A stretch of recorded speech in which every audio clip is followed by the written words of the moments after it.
Alright guys, let's check out the 2024 Volkswagen Jetta SC and see if this car is any better than its rivals.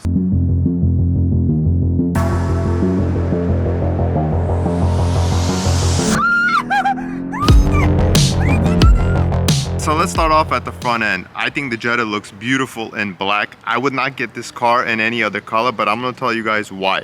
So if you look at the daylight running lights, they are LED in standard. I like the VW chrome grille. What I do not like about the front end is if these bottom plastic pieces, they look really cheap in that gray, and it gets really big towards the edge of the bumper, and I think in a white color car or any other color, it's just going to look much cheaper than in black because it kind of flows in with the black finish. All right, so at the side of the Jetta, I think it looks actually pretty nice. One thing that I want to talk about is the attention to detail on the door pillar. I like the fact that they had a little Volkswagen imprinted right here in the plastic piece. So on the SE trim level, you're gonna get these gray smoke 17-inch wheels that I think look really good. All right, let's talk rear end. So Jetta badge on the left, SE badge on the right. You have LED lights in the rear as well. One thing that I have to complain about is the fact that you do not have any type of exhaust tips in the rear, and overall exterior wise I think that the VW looks like an Audi, which it basically is. My favorite part about the interior in the Jetta would be the dashboard. I like how it is kind of more driver focused and has more of an angle going towards the driver, and these silver finishes and overall the finishes on the inside look really good. Now when you start the Jetta, the first thing you're going to notice is this digital screen,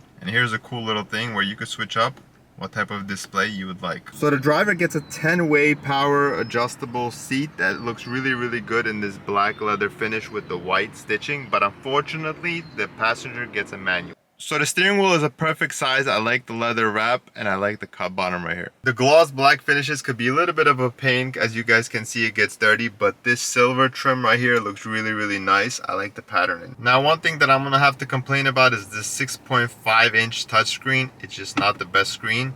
And when you put it in the backup and the reverse, it's also not the best camera. So on the SE trim level, you'll have the dual split climate control and heated seats standard. One thing that I'm happy about, and I don't have to complain in this car, is the fact that you have plenty of charge stations. So you have 2 USB-Cs right here and one right there in your center console. All right guys, let's talk numbers. So I just hopped out of a Civic, I've had a Forte, and I want to talk about my experience comparing all three of them together. So this thing starts out at $27,000. Under the hood, you're gonna have a 4-cylinder 1.5 liter turbocharged engine that puts out 158 horsepower that comes paired with an 8-speed automatic transmission. Driving wise, comparing the Civic, the Forte, and this Jetta, I feel this is the smoothest out of all of them. You have bigger tires here, you have more meat on the tire compared to the Civic Sport with a lower profile tire, so this thing will take bumps much better. In regards to fuel efficiency, you're supposed to get around 30 for city and around 41 for highway and around in the 30s for combined. I'm getting around like 26.9 combined. I do not know why. I've tried the EcoBun and it's just not that fuel efficient as you would think. Maybe I'm just putting down on the pedal and driving it more aggressively than a lot of other people, but overall MPG wise, that's what I'm getting. Overall, car wise, how I feel about this car, interior finishes, you have a lot of things that I don't like the gloss black because it stains. The silver trims are nice. The seats are really comfortable.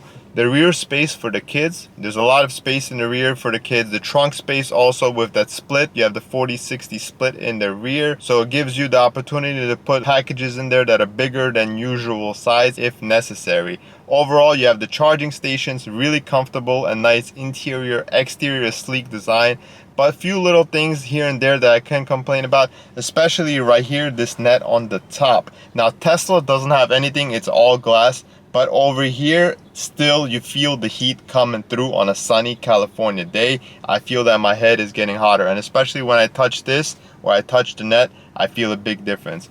Overall, I just want to give you guys an experience and a kind of review on how I feel driving this car for a week now. That's that, guys. Comment their opinions below. If you're new to the channel, consider subscribing. I'll catch all of you guys in the next video. Peace.